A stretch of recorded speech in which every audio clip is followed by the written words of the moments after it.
ڕێز و سڵاو بۆیەوە بینەرانی خۆشەویستی تەلەڤیزیۆنی کۆمەڵە بە ئەرمەتی ئاڕایانی هاوکارم هاتوونێتەوە خزمەتان بۆ پێشکەشکردنی گەشتی هەواڵەکانی ئەمڕۆی هەینی. سەرەتا سەردێڕی چەند هەواڵ. پشتیوانی مامۆستایانی سنە لە مەجید کەریمی. سەپاندنی حکمی 3 جار لە 3 جارەدان بەسەر هاوڵاتیەکی خەڵکی شاری بۆکان. کۆبوونەوەی خەڵک لەسەر گڵکۆی مێهران بەهرامیان. گیان لە دەستانی 4 کرێکار لە کوردستان وێران و بڵاوکردنەوەی تراکت لە سەروبەندی شۆڕشی ژن ژیان ئازادی لە شاری تەورێز.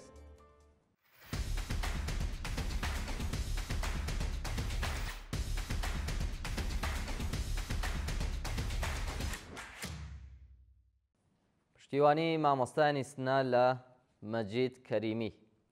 ڕۆژی ڕابردوو کۆمەڵێک لە مامۆستایانی شاری سنە لە سەردانێکدا بۆ ماڵی مەجید کەریمی مامۆستای خەڵکی شاری سنە پشتیوانی خۆیان لەو هاوڵاتیە ڕاگەیان. مەجید کەریمی مامۆستای خەڵکی شاری سنە و ئەندامی ئەنجومەنی سنفی معلمانی کوردستان هاوکات لەگەڵ 15 مامۆستای دیکە ئەندام لەو ئەنجومەنە لەلایەن لێژنەی پێداچوونەوە لەسەر تاوانەکانی ئامۆزش و پەروەرشی ئێرانەوە حکمی دەرکردنی کاتی یان هەمیشەیی دوورخستنەوە و خانە نشینکرانی زۆرم لەیان بەسەردا سەپێنراوە. سەپاندنی حکمی 3 جار لە 3 جارەدان بەسەر هاوڵاتیەکی خەڵکی شاری بۆکان. کاوە ساڵحی بەندکراوی سیاسی خەڵکی شاری بۆکان لەلایەن دەستگای قەزای ڕژیمەوە حکمی 3 جار ئیعدامی بەسەردا سەپێنراوە. ئەو هاوڵاتیە ڕێکەوتی 26 خاکە لێوە 1402 هەتاوی لەلایەن هێزە ئەمنیەکانی ڕژیمەوە دەست بەسەر و پاش چەند مانگ دەست بەسەرکران ئەشکەنجە و وەرگرتنی دانپێدانانی زۆرم لێ ڕەوانەی زیندانی ناوەندی ورمێ کراوە. بەپێی راپۆرتی ڕێکخراوەکانی مافی مرۆڤ و بوەندکراوە سیاسیە بە تۆمەتی چالاکی چەکداری دژ بە ڕژیم و محاربە ئەم حکومەی بەسەردا سەپێنرا و لە ماوەی دەست بەسەرکران و لێپرسینەوەدا لە مافی دەستڕاگەیشتنی بە پارێزەر و پەیوەندیگرتن لەگەڵ بنەماڵەکەی بێبەشکرا بوو. ئاگرگرتنی دارستانەکانی ناوچەی کۆساڵانی مەریوان. بەپێی هەواڵی گەشت و دارستانەکانی ناوچەی کۆساڵانی مەریوان بە دەستی بەکرێگیراوانی ڕژیمی کۆماری ئیسلامی ئاگری تێبەردراوە.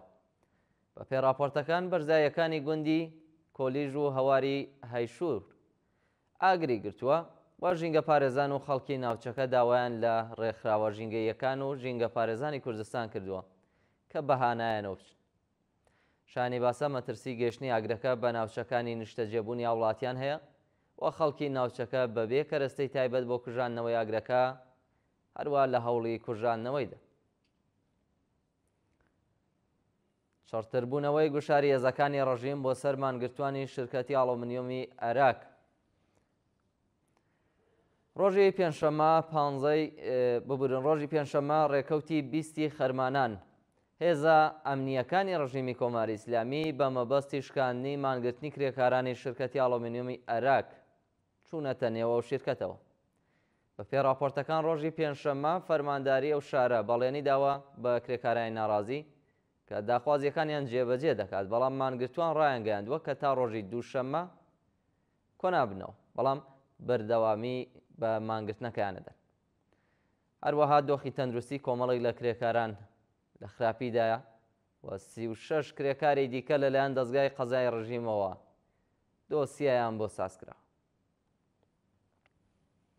کۆبوونەوەی خەڵک لەسەر گڵکۆی مێهران بەهرامیان. ڕۆژی پێنجشەممە ڕێکەوتی 20 خەرمانان مەراسمێک بە مەبەستی ڕێزگرتن لە یادی مێهران بەهرامیان بەندکراوی سیاسی خەڵکی شاری سێمیرۆم لەسەر گڵکۆیە و گیان بەخت کردووە دوای لە 3 دارەدانی لە شاری ئیسفەهان بەڕێوەچوو.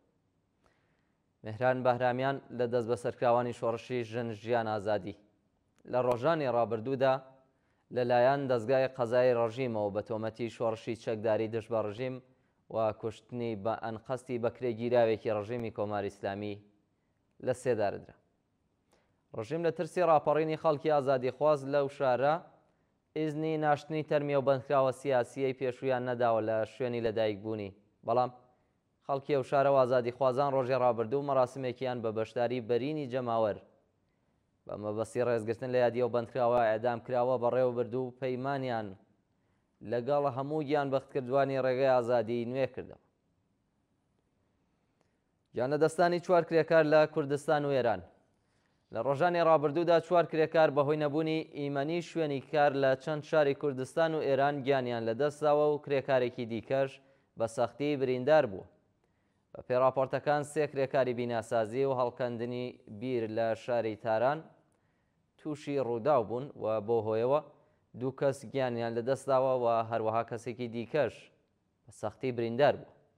هاوکات کرێکارێکی دیکە لە شرکەتی پێترۆشیمی شاری کاشان ببوون شاری کرماشان بەهۆی کەوتنە خوارەوەی لە بەرزاییەوە بە سەختی بریندار و ڕەوانەی نەخۆشخانە کراوە، پاشان بەهۆی سەختی برینەکانیەوە گیانی لەدەستداوە. دوو کرێکاری دیکە لە شارەکانی زەنجان و ئەنارەک سەر بە پارێزگای ئیسفەهان تووشی ڕووداوی کار بوون و بەداخەوەوانیش گیانیان لەدەستداوە. ناڕەزایەتی خەڵکی گوندی ئەندریگان. ڕۆژی پێنجشەممە خەڵکی گوندی ئەندریگان سەر بە پارێزگای ئازەربایجانی شەرقی دژ بە چالاکی کانەکانی ئەو ناوچەیە ناڕەزایەتیان دەربڕیوە. ناڕازیان ئاماژەیان بەوە کردووە کە بەهۆی چالاکی کانەکانی نزیک بە گوندەکەیان ژیانیان تووشی کێشە بووە و هەروەها سروشتی ناوچەکەش بە تەواوەتی تێک دراوە.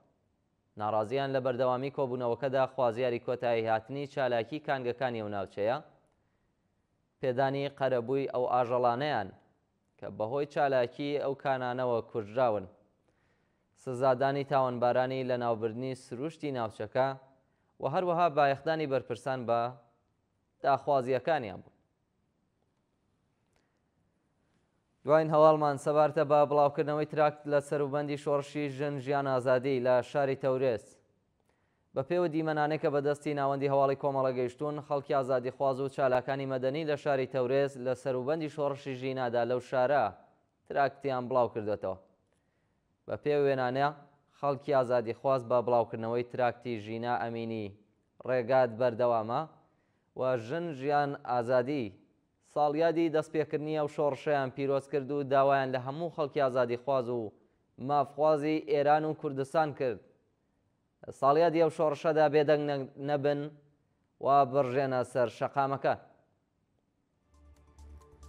بینەرانی خۆشەویست، گەشتی هەواڵەکانی ئەمڕۆتان پێشکەش کرا. کات و ساتێکی خۆش بۆ هەموو لایەک.